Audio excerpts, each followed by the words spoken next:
RBI की MPC यानी monetary policy committee की बैठक खत्म हो गई है और इस बार भी आरबीआई गवर्नर संजय मल्होत्रा ने रेपो रेट में कोई भी चेंजेस नहीं किए हैं, यानी कि रेपो रेट 5.25% पर ही रखी गई है। तो बेसिकली अगर आपके पास होम लोन, कार लोन या आपने पर्सनल लोन लिया हुआ है तो फिलहाल आपके लिए राहत की खबर है, आपकी ईएमआई में कोई भी चेंजेस यानी बदलाव नहीं होंगे। यानी आप जितनी ईएमआई अभी भर रहे हैं एज ऑफ नाउ आपको उतनी ही देनी होगी। आगे बढ़ते हैं और बताते हैं कि एमपीसी की मीटिंग में इन्फ्लेशन पर क्या बात हुई। तो आरबीआई ने कहा कि आने वाले महीनों में इन्फ्लेशन को लेकर थोड़ी चिंता बनी रह सकती है। साथ ही जो इसकी वजह है वो ये बताई गई कि मॉनसून में जो देरी है वो इसकी एक बड़ी वजह हो सकती है। अगर बारिश टाइम पर नहीं होती है तो फसलों पर असर पड़ सकता है और इससे सब्जियां, दालें जैसी जो खाने पीने की चीजें हैं उनके प्राइसेस बढ़ सकते हैं। इसके अलावा दुनिया के कई हिस्सों में तनाव का इस टाइम माहौल है, खासकर वेस्ट एशिया। अगर यहाँ पर सिचुएशन ऐसी रहती है और इसकी वजह से क्रूड ऑयल और गैस की कीमतें ऊपर जाती हैं तो भी महंगाई बढ़ सकती है। ऑयल अप जाता है यानी महंगा होता है तो उसका इम्पैक्ट पेट्रोल, डीजल और डेली यूज की कई चीजों के दामों पर आपको देखने को मिलेगा।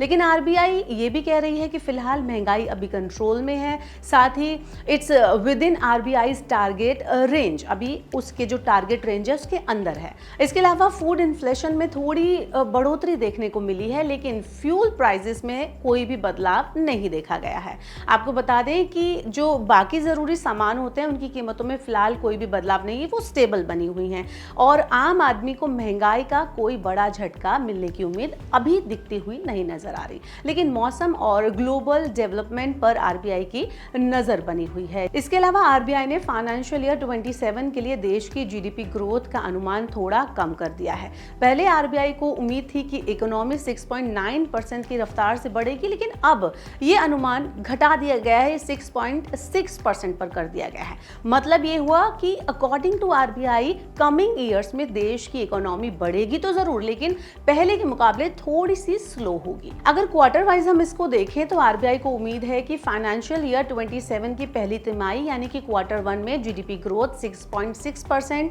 Q2 में 6.3%, Q3 में 6.5% और Q4 में 6.8% तक रह सकता है।